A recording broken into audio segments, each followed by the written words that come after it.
I'm gonna go with just based on what I saw at the time when I played with them and where they've gone in the game with Scott McKenna.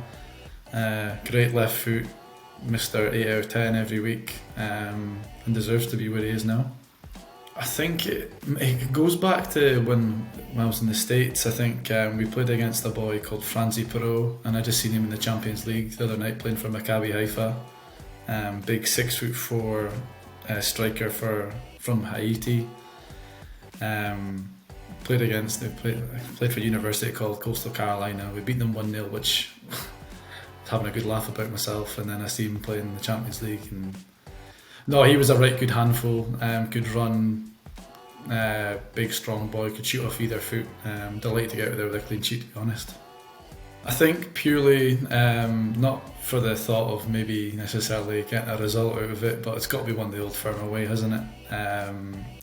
I've been to Ibrox as a sub before, never played, but I've never been to Celtic Park as a player, so I think that would be the dream one away to Celtic. I'm careful what I wish for, to be honest, but that would be ideal tie, I think.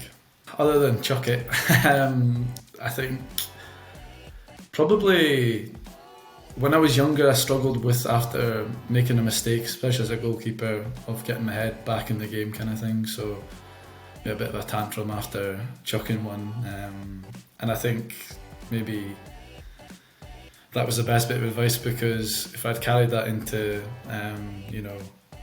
playing at higher levels, it would have been really a problem for the team. So I think that's the best thing. It should be a given, I thought, but it's not something that came naturally to me. It was something that needed to be ingrained into me. So yeah, move on to the next one and hopefully learn from your mistake.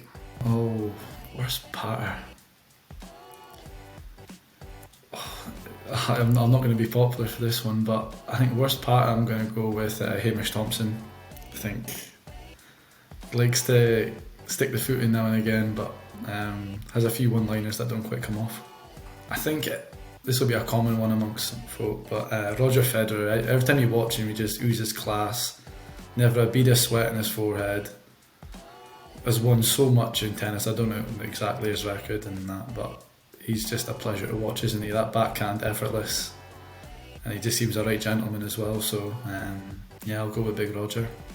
A keen golfer doesn't mean I'm a good golfer.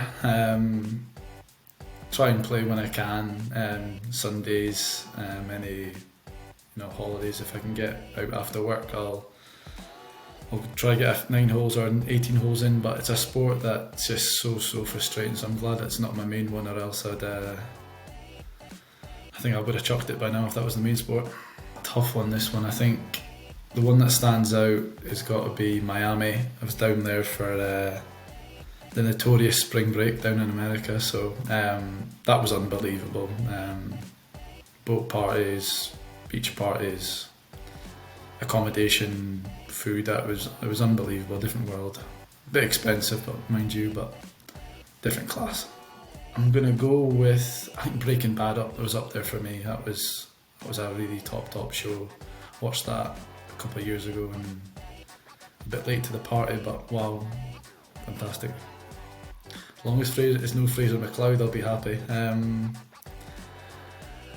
One thing if I had, one thing.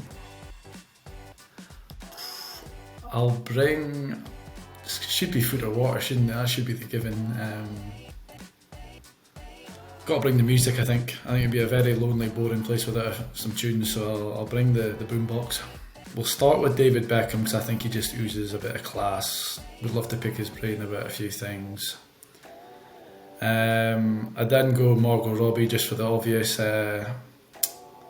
Good to look at. Again, she's probably a great personality as well.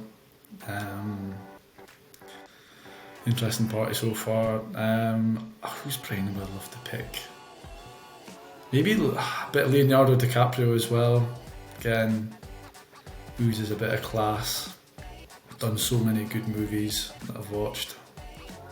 And then I'll go for a right ruckus character. Who would I go for?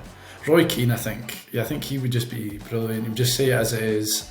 There'd be no messing, beating around the bush, you would have a few good stories as well. So looking at that table now, it would be an interesting table, right enough.